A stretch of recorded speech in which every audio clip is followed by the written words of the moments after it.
Hello everyone, welcome back to the Political Science lecture series. हमने अपने पिछले lecture में नेशंस और स्टेट्स को डिस्कस किया था और उनके फंडामेंटल कैरेक्टरिस्टिक्स पर रोशनी डाली थी.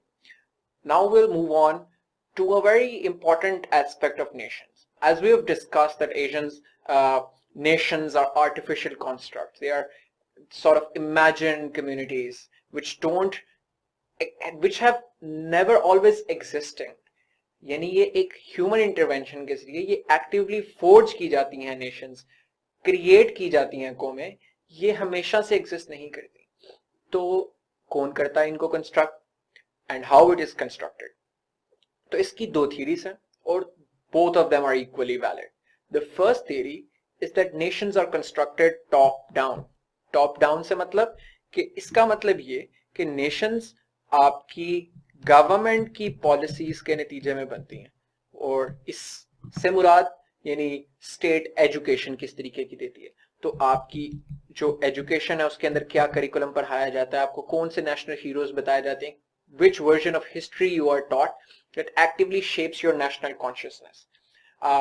एक बड़ी इंटरेस्टिंग चीज यह है कि 1965 की war which was fought between India and Pakistan, अगर आप नेशनल करिकुलम की टेक्स्ट बुक्स पाकिस्तान और इंडिया की उठा के देखेंगे तो you will find completely different versions of the 1965 war, different anecdotes. And that is why if you meet an average Pakistani, an average Indian and ask them what their perspective on 1965 war is, it's going to be diametrically opposite.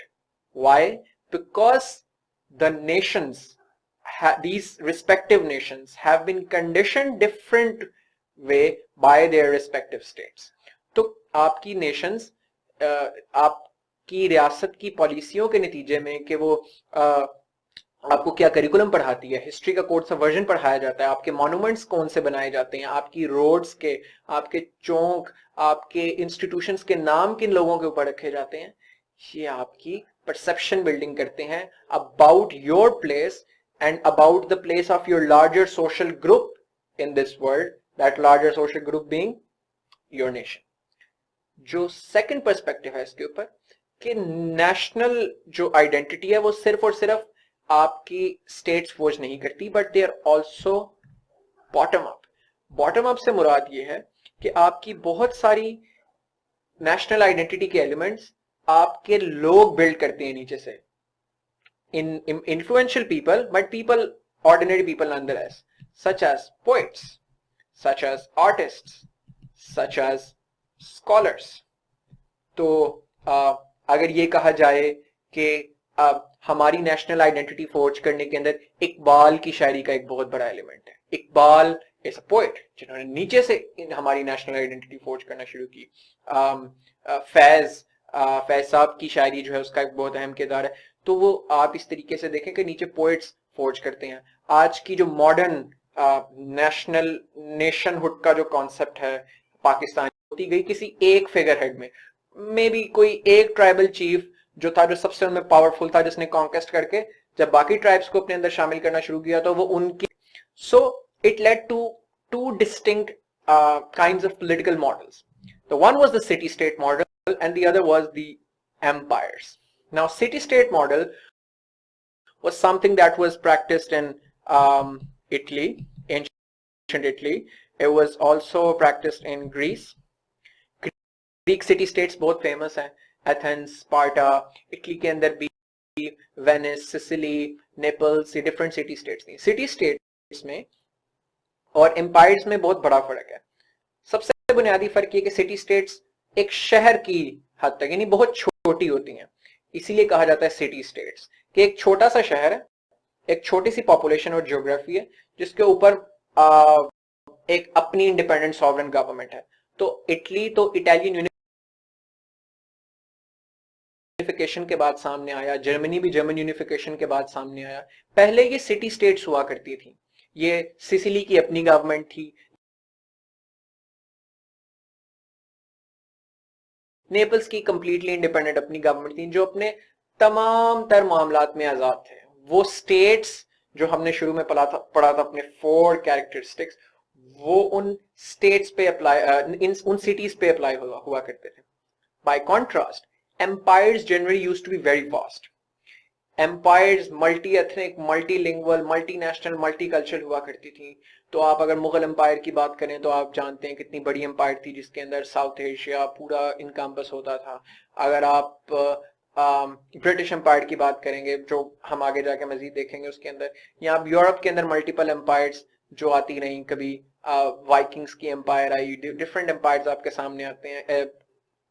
ये आपकी जो dynasties मुख्तलिफ Europe के अंदर नजर आती हैं, Habsburg empire, different empires आपके सामने आती हैं. वो इसका अल्टरनेट मॉडल था जिसमें ज्यादा बड़ी टेरिटरीज थी. लेकिन उनके अंदर भी 3 किस्म के मॉडल्स थे. एक मॉडल ऐसा था जिसके अंदर मोनार्की, एब्सोल्यूट मोनार्की थी. एब्सोल्यूट मोनार्की से मुराद ये कि पूरी की पूरी एम्पायर के ऊपर एक किंग या एक क्वीन की डोमिनेंस है. तो जो किंग कहता है या जो क्वीन कहती है वो पूरी की पूरी एम्पायर के अंदर इन्फोर्स किया जाता है. और दूसरा, ये मॉडल बहुत कम था, ज्यादातर फ्यूडल स्टेट्स थी. यानी है वो एक एम्पायर लेकिन वो फ्यूडलिज्म के ऊपर बेस करती थी. फ्यूडलिज्म पे बेस करने से उसका मतलब ये था कि चूंकि किंग और क्वींस बहुत सारी रियासतें जब कब्जा करते थे या उनको अपने साथ मिलाते थे तो लोकल जो नोबिलिटी थी, यानी हर इलाके में जो बड़े बड़े एलीट के लोग थे, उन लोगों के सहारे, उनके बलबूते पर वो उन रियासतों को अपने अंदर शामिल किया करते थे. तो फिर वो उसका पॉलिटिकल कंट्रोल बहुत हद तक उन्हीं नोबिलिटी को, उसी फ्यूडल्स के कंट्रोल में रहने दिया करते थे. इसका मतलब कि जो किंग और क्वीन, थीरी में किंग और क्वीन तो होता था वहां का, लेकिन बहुत ज्यादा रियल अथॉरिटी ऑन ग्राउंड के टैक्स इकट्ठा करने की, मिलिशिया कंट्रोल करने की, मिलिट्री कंट्रोल करने की, वो लोकल नोबिलिटी और लोकल फ्यूडल्स के पास हुआ करते थे. तो इस तरीके से आपके सामने नजर आता है कि बहुत एब्सोल्यूट कंट्रोल नहीं हुआ करता था आपके मोनार्क्स का बहुत सी जगहों के ऊपर. प्रेडोमिनेंटली जितनी भी आपको ये मिडिल एजेस की एम्पायर मिलती हैं, 1500s में एम्पायर मिलती हैं, वो आपको फ्यूडल एम्पायर्स मिलेगी जहां पे एक किंग और क्वीन तो ऊपर है but he is not all powerful. He depends on his wide network of feudals in every area controlling different aspects of that area. Third are the papal states. Papal states ये वो states थी जो कि church के control में थी, जो कि पोप के कंट्रोल में थी. इसके अलावा एक कंट्रोल जो चर्च बहुत एक्सर्ट करता था उस वक्त में, वो कोऑर्डिनेट करता था, कोऑर्डिनेशन होती थी किंग की मिडिवल यूरोप के अंदर. यानी जिसको भी क्राउन करना है, आपने किंग बनाना है, तो कैथोलिक स्टेट्स के अंदर वो पोप या बिशप उनको क्राउन किया करता था. तो बहरहाल इससे कहने का मुराद ये था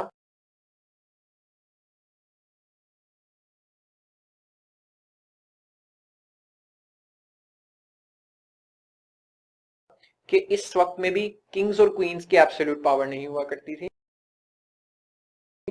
वो भी अक्सर हद तक it was checked by the papal power और by the feudal power. Over time आपके सामने 2 फिनोमिनल्स होते हैं.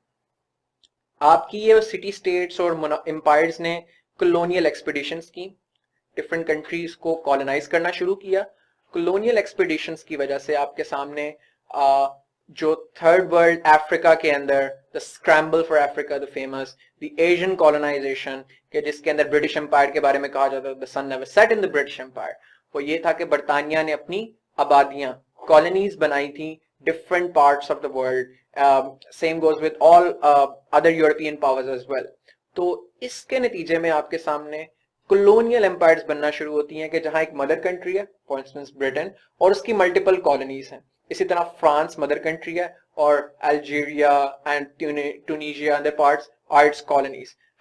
तो ये colonial empires आपके सामने बनती हैं जिसकी वजह से अगेन पावर सेंट्रलाइज होना शुरू हो जाती है एक रूलर की तरफ या एक सेट ऑफ रूलर्स की तरफ.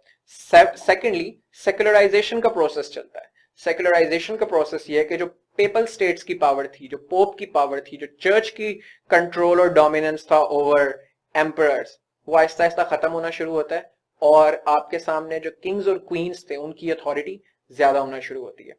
तो इस तरीके से आपके सामने कॉलोनियल एम्पायर्स बनती हैं और ये कॉलोनियल एम्पायर्स जब बाद में डीकॉलोनाइज होती हैं, आज़ादी की तहरीकें चलती हैं मुख्तलिफ एम्पायर्स के अंदर, जैसे पाकिस्तान के अंदर, जैसे ब्रिटिश इंडिया के अंदर डीकॉलोनाइजेशन की मूवमेंट चलाई इंडियन नेशनल कांग्रेस ने और मुस्लिम लीग ने, इस तरह हर डिफरेंट कंट्री के अंदर जो कॉलोनाइज थी उन्होंने डीकॉलोनाइजेशन स्ट्रगल्स चलाई, और उसके नतीजे में फिर ये नेशन स्टेट्स आपके सामने आती हैं। कुछ एम्पायर्स ऐसी थी जिन्होंने कॉलोनाइजेशन उस तरीके से यूरोपियन स्टाइल कॉलोनाइजेशन नहीं थी की, but when those empires broke down they were divided into nation states.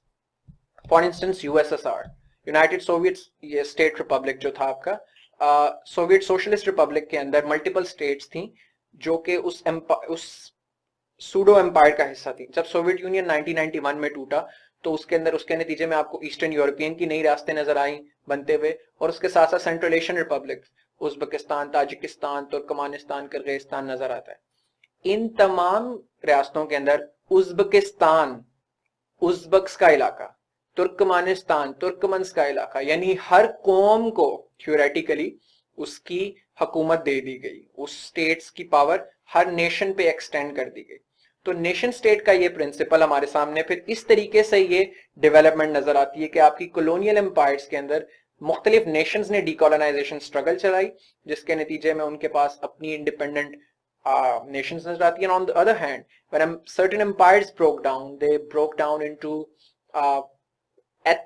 these various ethnicity based और nation based states।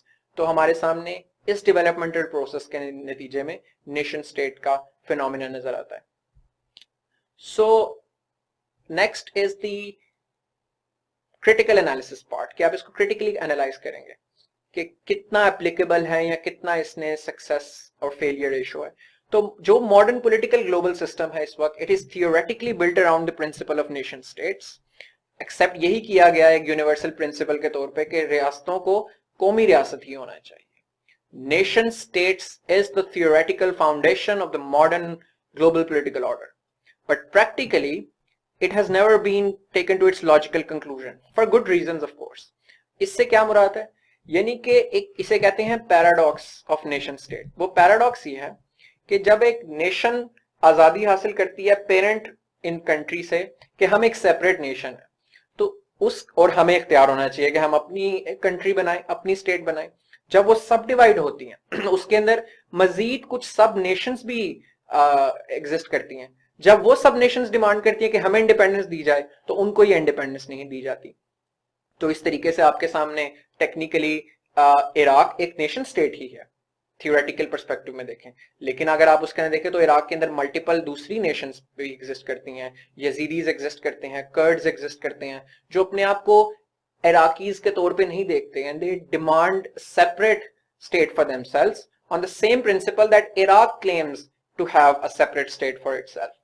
तो this idea is never taken to its logical conclusions। अगर हम इसकी successes की बात करें तो it has predominantly been a very successful model relative to all other models that we've had।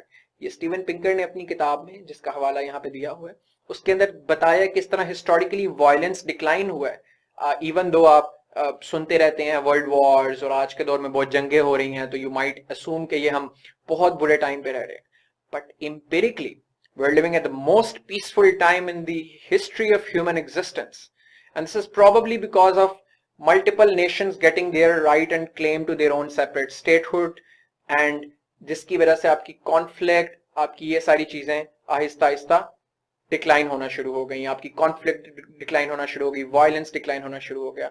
तो ओवरऑल नेशन स्टेट का मॉडल अभी भी कंप्लीटली अपने लॉजिकल कंक्लूजन पे नहीं पहुंचा, मगर उसके बावजूद आपको आहिस्ता आहिस्ता उसकी सक्सेस का मॉडल नजर आता है, दुनिया ज्यादा आगे बढ़ती हुई नजर आती है, और हिस्टोरिकल एम्पायर्स या सिटी स्टेट्स या जो कॉलोनियल मॉडल्स थे उनकी निस्बत वायलेंस आपको कम नजर आता है। तो आज के लेक्चर में हमने देखा ओवरऑल कि किस तरीके से रियासत जो स्टेट होती है वो किन प्रिंसिपल्स पे होती है, नेशंस किन प्रिंसिपल पे फंक्शन करती है, और इनको मिला के नेशन स्टेट का मॉडल वो किस तरह किन प्रिंसिपल्स पे ऑर्गेनाइज करता है और वो कैसे इवॉल्व होकर हमारे सामने आता है। तो इंशाल्लाह अगले लेक्चर में हम सॉवरेंटी पर डिस्कशन करेंगे। Till then good luck and see you.